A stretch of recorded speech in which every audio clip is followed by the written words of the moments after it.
నేను యనమల రామకృష్ణుడు గారికి చెప్తున్నాను తిని నుంచి.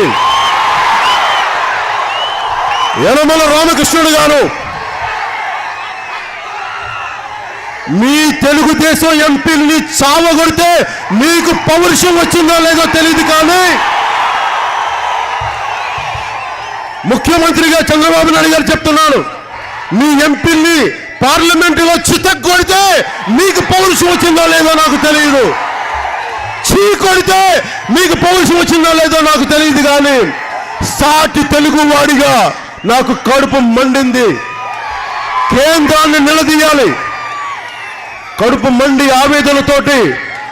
అందుకని జనసేన పార్టీ పెట్టాను. ఒక్క రాష్ట్రం విడగొట్టినందుకే కాదు, అరే మీరు సంరక్షించాల్సిన వ్యవస్థ కేంద్ర ప్రభుత్వం. ఆ రోజున రాష్ట్రం విడగొట్టేటప్పుడు భారతీయ జనతా పార్టీ నాయకులు, కాంగ్రెస్ పార్టీ నాయకులు ఇద్దరు ఏకమై మమేకమై అడ్డగోలుగా రాష్ట్రాన్ని విభజించి తెలుగుదేశం ఎంపీలని చితగ్గొడతా ఉంటే ఈ రోజు వెళ్ళి వాళ్ళు కాళ్ళు పట్టుకొని తిరుగుతూ ఉన్నారు చంద్రబాబు నాయుడు గారు. ఏం మాట్లాడతాం వాళ్ళ గురించి? పౌరుషం లేదా మీకు? ఆత్మ గౌరవం లేదా? సిగ్గు లేదా? శరం లేదా? ఏం లేదు మీకు? కాళ్ళు పెట్టుకుంటారా? అరే మా అన్న కాంగ్రెస్ ఉంటే కాదులు వస్తే మీరు కాంగ్రెస్ కాళ్ళు పట్టుకుంటే సిగ్గు ఉండాలి మీకు, సిగ్గు ఉండాలి మీకు. ఎన్డీఏ భాగస్వామ్యంలో ఉండి కూడా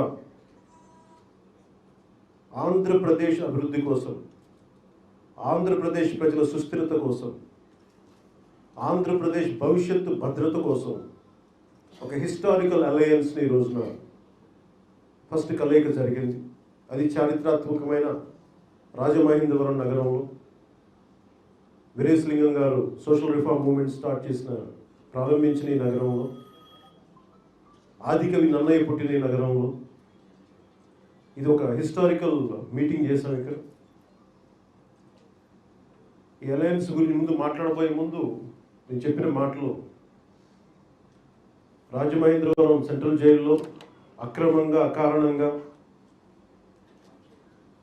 ఒక సీనియర్, ఒక 70 సంవత్సరాలు పైబడ్డ ఒక సీనియర్ నాయకుల్ని జైల్లో పెట్టి నానా హింసలకు గురి చేస్తా,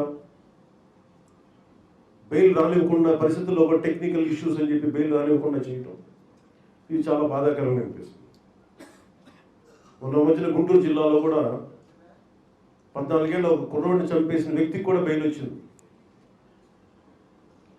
దారుణాలు చేసిన అందరికీ బెయిల్స్ వస్తున్నాయి, కానీ అక్రమంగా అకారణంగా పెట్టిన వ్యక్తికి టెక్నికల్ ఇష్యూస్ మీద రాష్ట్ర ప్రభుత్వం బెయిల్ రానివ్వకుండా చేయడానికి ప్రయత్నం, క్వాష్ చేయకుండా చేయడానికి ప్రయత్నం జరుగుతూ ఉన్నాయి. ఇవి చాలా ఆవేదన కలిగించాయి. ఎందుకంటే దీనికి ఒకటే ఒక మందు, ఒకటే ఒక విరుగుడు, ఈ వైసీపీ ప్రభుత్వం పోవాలి, జనసేన తెలుగుదేశం ప్రభుత్వం రావాలి. ఆ దిశగా మేము అడుగులు వేస్తూ ముందుకు వచ్చాము. ఈ రోజున ప్రత్యేకించి ఇక్కడి నుంచి రాజమండ్రిలో ఎందుకు పెట్టుకున్నామని చెప్పడానికి, అన్యాయంగా జైల్లో ఉన్న శ్రీ నారా చంద్రబాబు నాయుడు గారికి మానసికంగా వారికి మద్దతుగా ఈ చారిత్రాత్మక నగరంలో మేము పెట్టాలని నిర్ణయించుకున్నాం. ఈ హోటల్ కొత్తపేట దూరంలో ఉన్న సెంట్రల్ జైల్లో వారికి ధైర్యం ఇచ్చేలాగా, తెలుగుదేశం కేడర్కి మనోబలం ఇచ్చేలాగా, రాష్ట్ర ప్రజలకు కూడా ఇంత అన్యాయం జరుగుతుంటే ఎవరు పట్టించుకోరండి అనే పరిస్థితుల్లో నుంచి మేమందరం ఉన్నాం, మేము కలిసికట్టుగా ఉన్నాం. రాష్ట్ర భవిష్యత్తుని చాలా బలంగా ముందుకు తీసుకెళ్తాం, వైసీపీ దోపిడీని అరికడతాం. వీటన్నిటినీ ఇవ్వడానికి, ఆ భద్రత ఇవ్వడానికి, ఆ భరోసా ఇవ్వడానికి ఈ రోజున మేము రాజమండ్రిలో ప్రత్యేకించి సమావేశం పెట్టడం జరిగింది. దీంట్లో చాలా కీలకమైన అంశాలన్నీ వచ్చినాయి. తెలుగుదేశం జనసేన ఎలా కలిసి ముందుకెళ్ళాలి, ఉమ్మడి కార్యాచరణ ఎలా ఉండాలి, ఒక 150 రోజులు కూడా లేదు కనీసం ఈ రోజున ఎన్నికలు ఉన్నది 120 రోజులు. సో ఇలాంటి ప్రణాళికలు ఎన్ని రోజుల్లో చేయాలి ప్రణాళిక, అలాగే ఉమ్మడి మేనిఫెస్టో ఎలా ఉండాలి, వారు ఆల్రెడీ చేసిన ఈ మేనిఫెస్టోకి జనసేన అనుకున్న మేనిఫెస్టో పాయింట్స్ ఎలా యాడ్ చేయాలి, దీని మీద కూడా చర్చకు వచ్చింది. ఇచ్చేది అంశాల మీద దాదాపు సుదీర్ఘంగా ఇన్ని గంటల సేపు, దాదాపు 3 గంటల సేపు చర్చ జరిగింది.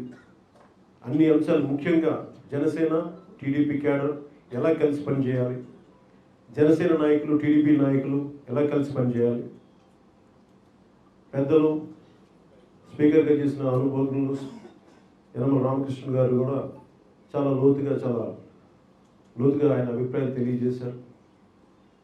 అలాగే ఇంకొక స్పీకర్, ఉమ్మడి రాష్ట్ర సభాపతి శ్రీ నాదెండ్ల మనోహర్ గారు కూడా వీళ్ళు చాలా లోతుగా చర్చలు జరిపారు. అందరూ నాయకులు కూడా ఇరువు పక్షాల నుంచి. ఈ కార్యక్రమం తాలూకు ముఖ్య ఉద్దేశం ఆంధ్రప్రదేశ్ ప్రజలకు భరోసా ఇవ్వడం, భవిష్యత్తు ఎన్నికల్లో ఎలా వెళ్ళాలి, ఎలా ముందుకెళ్ళాలి, ఎలా సుస్థిరమైన ప్రభుత్వాన్ని స్థాపించాలి, సుస్థిరత పాలనని ఎలా అందించాలి, ఎలాగ దీన్ని భవిష్యత్తుకి ఆంధ్రప్రదేశ్ యువతకు కానీ, ఉద్యోగస్తులకు కానీ, మహిళలకు కానీ, రైతులకు కానీ ఎలాంటి పథకాలు ఉంటే బాగుంటుంది, మేము ఇట్లా ఆలోచిస్తామని చెప్పి నారా లోకేష్ గారు చాలా ప్రత్యేకించడానికి చాలా వివరంగా చెప్పారు. దాంట్లో కొన్ని జనసేన ఆలోచన విధానం కూడా కొంత రిఫ్లెక్ట్ అయింది. గతంలో నేను చెప్పినవి కూడా కొన్ని పాయింట్స్ కనిపించినాయి. అలాగే మేము చెప్పే మేనిఫెస్టో పాయింట్స్ కూడా భవిష్యత్తులో కొన్ని యాడ్ చేసి దీన్ని ఉమ్మడి కార్యాచరణ, ఉమ్మడి ప్రణాళికగా ఎలా ముందుకు తీసుకెళ్ళాలి, ఇవన్నీ ఇలాంటి తదితర అంశాలన్నీ చాలా బలంగా మనకి చర్చలోకి వచ్చినాయి. ఈ రోజున స్టార్ట్ చేసిన ఇది మళ్ళీ ఇలాంటిదే రాజమహేంద్రవరంలో ప్రభుత్వం ఏర్పాటు చేసిన తర్వాత మరి అలాంటి సభ ఇక్కడే జరగాలి మళ్ళీ అని మనస్ఫూర్తిగా కోరుకుంటూ శ్రీ నారా లోకేష్ గారిని ఏవేవి అంశాలు వచ్చాయో వారు చెప్తారు, వారు వివరిస్తారు.